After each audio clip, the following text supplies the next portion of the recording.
রুমি রুমি ছোট্ট এই এক নামে সমস্ত বিশ্বে এত পরিচিত ও জনপ্রিয় কে এই রুমি।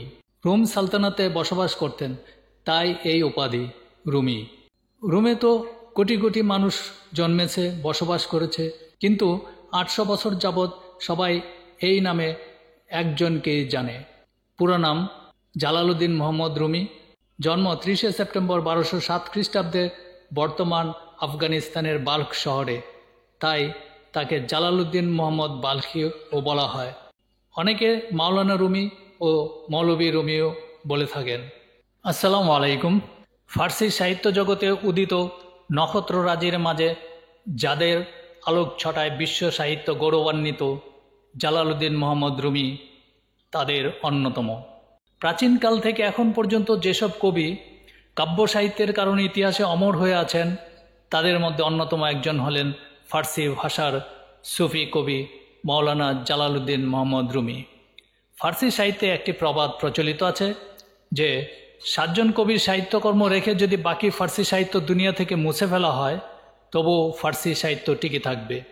এই ৭ জন কবির মধ্যে বিশ্বের বহুল পঠিত ও জনপ্রিয় কবি মাওলানা জালালউদ্দিন মোহাম্মদ রুমি।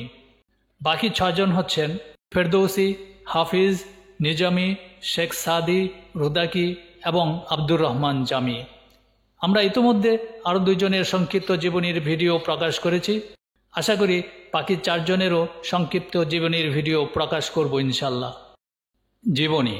রুমির পিতা বাহাউদ্দিন ওয়ালদ ছিলেন বাল্কের একজন ধর্মতাত্ত্বিক, হানাফি মাযহাবের আইনজ্ঞ এবং একজন অতীন্দ্রবাদী শিক্ষক, যিনি রুমির অনুসারীদের কাছে সুলতান আল উলামা নামে পরিচিত। রুমির মা ছিলেন মুইমিনা খাতুন। যখন মঙ্গলরা মধ্য এশিয়া আক্রমণ করে, তখন বাহাউদ্দিন ওয়ালাদ তার পুরো পরিবার সহ পশ্চিম দিকে রওনা হন। ইরানের নিশাপুরে তখন রুমির সাথে দেখা হয় পারস্যের জনপ্রিয় রহস্য কবি আত্তারের সাথে। এই সাক্ষাৎ কিশোর রুমির উপর গভীর প্রভাব ফেলেছিল এবং পরবর্তীতে তার কাজের উৎসাহ হিসাবে কাজ করেছে। নিশাপুর থেকে বাগদাদ হয়ে বিভিন্ন জায়গা ঘুরে তারা কারামান এ ৭ বছর থাকেন। রুমির মা এবং ভাই উভয়ই সেখানে মারা যান। ১২২৫ সালে কারামানে রুমি বিবাহ করেন। তাদের ২টো ছেলে জন্মগ্রহণ করে, সুলতান ওয়ালাদ এবং আলাউদ্দিন চালাবি। বাহাউদ্দিনের পাণ্ডিত্যের খবর পেয়ে আনাতোলিয়ার শাসক আলাউদ্দিন কায়কোবাদ তাকে আনাতোলিয়া আমন্ত্রণ জানান এবং কোনিয়াতে একটি বিশেষ মাদ্রাসার প্রধান শিক্ষক হিসাবে নিয়োগ দেন এবং তারা স্থায়ীভাবে সেখানে বসবাস করতে শুরু করেন, যেটি রোম সালতানাতের পশ্চিমাঞ্চল শিক্ষা ও কর্মসংস্থান। অল্প বয়স থেকে রুমি ধর্মতত্ত্ব, ইসলামী আইনশাস্ত্র এবং সাহিত্যকে অন্তর্ভুক্ত করে একটি ব্যাপক শিক্ষা লাভ করেন।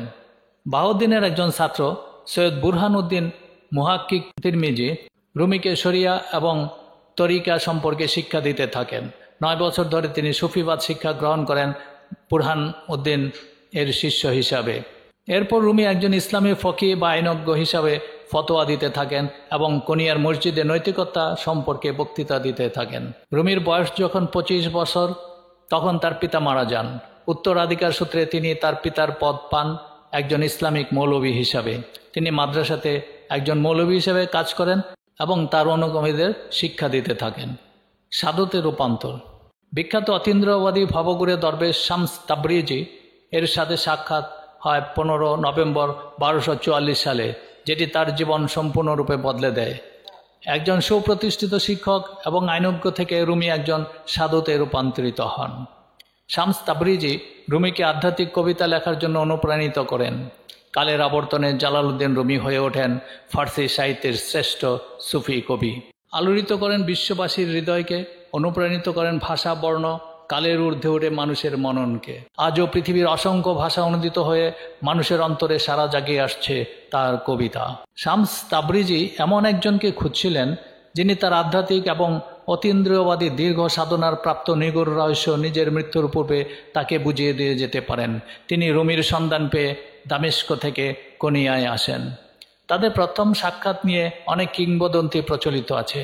যেমন কোনিয়ার যেই মাদ্রাসায় রুমি শিক্ষা দিতেন, সেখানে একদিন দর্শনের উপর ভাষণ দিচ্ছিলেন। এমন সময় এক ফকির এসে জিজ্ঞাসা করলেন, এসব কি হচ্ছে? রুমি উত্তরে বললেন, জ্ঞানের আলোচনা। ফকির পাল্টা জিজ্ঞেস করলেন, কোথায় পেলে এ জ্ঞান? রুমি হাতের ইশারায় দেখালেন বইগুলোর দিকে আর বললেন, হে অশিক্ষিত ফকির, তুমি এর মাহাত্ম্য কি বুঝবে? ফকির বইয়ের দিকে তাকালেন আর তা দাউ দাউ করে জ্বলে উঠল। রুমি বিস্মিত হয়ে প্রশ্ন করলেন, এসব কি?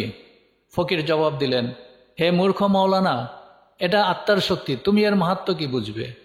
এ ঘটনার পর রুমি এ ফকিরের শিষ্যত্ব গ্রহণ করেন।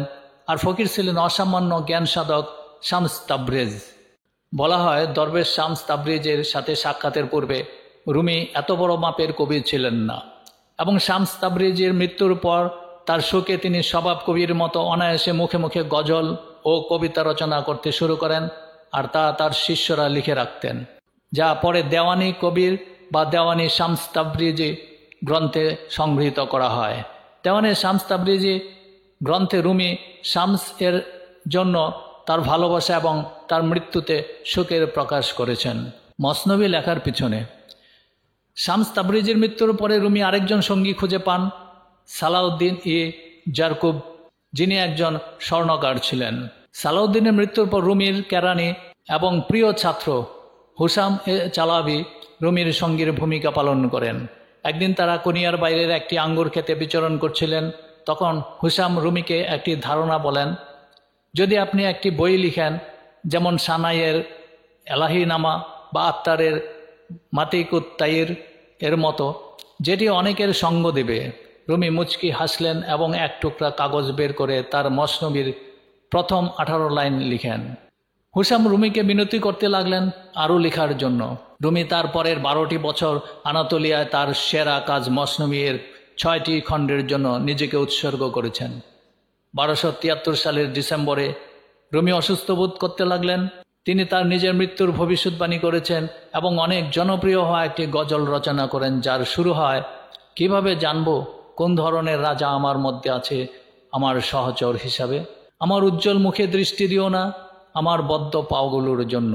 সাহিত্যকর্ম। রুমি ছিলেন 13 শতকের একজন ফার্সি সুন্নি মুসলিম কবি। তাকে যুক্তরাষ্ট্রের সবচেয়ে জনপ্রিয় এবং বেস্ট সেলিং পোয়েট বলা হয়। রুমির সাহিত্যকর্ম বেশিরভাগই ফার্সি ভাষায় রচিত হলেও তিনি অনেক স্তবক তুর্কি, আরবি এবং গ্রিক ভাষায়ও রচনা করেছেন। তার লেখা মসনবীকে ফার্সি ভাষায় লেখা শ্রেষ্ঠ কাব্যগ্রন্থ হিসেবে গণ্য করা হয়। বৃহত্তর ইরান এবং বিশ্বের ফার্সি ভাষী জনগোষ্ঠী এখনও তার লেখাগুলো মূল ভাষায় ব্যাপকভাবে পড়ে থাকে। অনুবাদসমূহ খুব জনপ্রিয়, বিশেষ করে তুরস্ক, আজারবাইজান, যুক্তরাষ্ট্র এবং দক্ষিণ এশিয়ায়। তার কবিতা ফার্সি সাহিত্যকে প্রভাবিত করেছে। শুধু তাই নয়, তুর্কি সাহিত্য, উসমানীয় তুর্কি সাহিত্য, আজারবাইজানি সাহিত্য, পাঞ্জাবের কবিতা, হিন্দি সাহিত্য, চাকতাই, পশতু, উর্দু সাহিত্য এবং বাংলা সাহিত্যকেও অনেক প্রভাবিত করেছে। পৃথিবীর প্রায় সকল ভাষাতে পবিত্র কোরআনের অনুবাদ আছে, কিন্তু অনুবাদে মূল কোরআনের ছন্দের অনুরণন, সুরের মাধুর্য, শব্দচয়নের অন্তর্নিহিত বৈশিষ্ট্য এবং ভাষার লাবণ্যতা খুঁজে পাওয়া যায় না। তাই তো পবিত্র কোরআন হাজারবার পাঠ করলেও পাঠের আকর্ষণ বিন্দুমাত্র কমে না। তবে যেহেতু মসনবী কাব্যগ্রন্থে কোরআনের শিক্ষার ব্যাপক প্রতিফলন দেখা যায়, আর তার এই কাব্যগ্রন্থে ভাষা, ছন্দ ও সুরের জাদুতে সকলকে মোহিত করে বলেই মনে হয় মসনবী কাব্য সম্পর্কে ইরানের বিখ্যাত কবি আব্দুর রহমান জামি বলেছেন, মাসনাবিয়ে মানাবিয়ে মৌলভী হাস্তে কুরআনদার জবানে পাহলবি।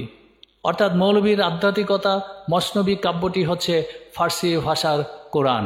রুমির আরেকটি প্রধান কাজ হচ্ছে দেয়ানে কবির বা দেয়ানে শামস তাবরিজি, যেটি নামকরণ করা হয় রুমির শিক্ষক শামস তাবরিজির নামে। শামসের জন্য রুমির ভালোবাসা এবং মৃত্যুতে শোকের প্রকাশ করেছেন তিনি দেওয়ানে শামস তাবরিজি কাব্যগ্রন্থে। এছাড়া এতে 35,000 ফার্সি দ্বিপদী এবং 2,000 ফার্সি শ্লোক আছে। এতে 90টি গজল এবং 19টি শ্লোক আছে আরবি ভাষায়। এছাড়া প্রায় 24টি দ্বিপদী তুর্কি ভাষায় এবং 14টি দ্বিপদী গ্রিক ভাষায়। ধর্মীয় দৃষ্টিভঙ্গি। এটা অনস্বীকার্য যে রুমি ছিলেন একজন হানাফি মাযহাবের সুন্নি মুসলিম পণ্ডিত এবং ইসলামকে তিনি গুরুত্বের সাথে গ্রহণ করেছিলেন। তা সত্ত্বেও তার আধ্যাত্মিক দৃষ্টিভঙ্গির গভীরতা সংকীর্ণ জ্ঞানের জন্য ভুল বোঝাবুঝির সৃষ্টি করেছিল। পবিত্র কোরআন অনুযায়ী হজরত মুহাম্মদ সাল্লাল্লাহু আলাইহি ওয়াসাল্লামকে সৃষ্টিকর্তা পাঠিয়েছেন সকল সৃষ্টির জন্য, যার মধ্যে সমগ্র মানবজাতি রয়েছে। এ সম্পর্কে রুমি বলেন, মুহাম্মদের আলো কোনো অগ্নিপূজারী বা ইহুদিকে পরিত্যাগ করে না। তার সৌভাগ্যের ছায়া যেন সবার উপর উজ্জ্বল হয়। তিনি সুপথে নিয়ে আসেন যারা পথভ্রষ্ট হয়েছিল মরুভূমিতে। রুমির অনেক কবিতায় সুপারিশ করে বাহ্যিক ধর্মীয় নীতি এবং কোরআনের প্রধান স্থানের গুরুত্বকে। রুমি বলেন, আল্লাহর কোরআনের কাছে যাও, তাতে আশ্রয় নাও, সেখানে নবীর আত্মার সাথে মিশো।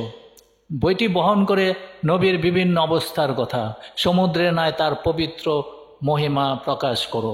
রুমি বলেন, যতক্ষণ পর্যন্ত আমার প্রাণ আছে আমি কোরআনের দাস, আমি মুহাম্মদের রাস্তার ধূলিকণা, নির্বাচিত ব্যক্তি।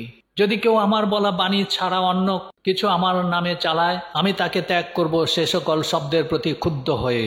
মসনবীর প্রথম পৃষ্ঠায় রুমি বলেন, হাজা কিতাবুল মসনবী ওয়া হুয়া উসুলিদ্দিন ওয়া কাশাশাফুল কুরআন। এই হচ্ছে মসনবী বই এবং এটি ইসলাম ধর্মের মূলের মূল এবং এটি কোরআনের বর্ণনাকারী। রুমির সময়কার একজন মহান জীবিত ব্যক্তিত্ব ছিলেন হাজি হাজুরি। তিনি রুমির দেওয়ান এবং মসনবীতে প্রকাশিত প্রায় ৬,০০০-এর মতো পদ্য দেখান, যেগুলি কোরআনের আয়াতের সরাসরি ফার্সি কবিতাতে অনুবাদ।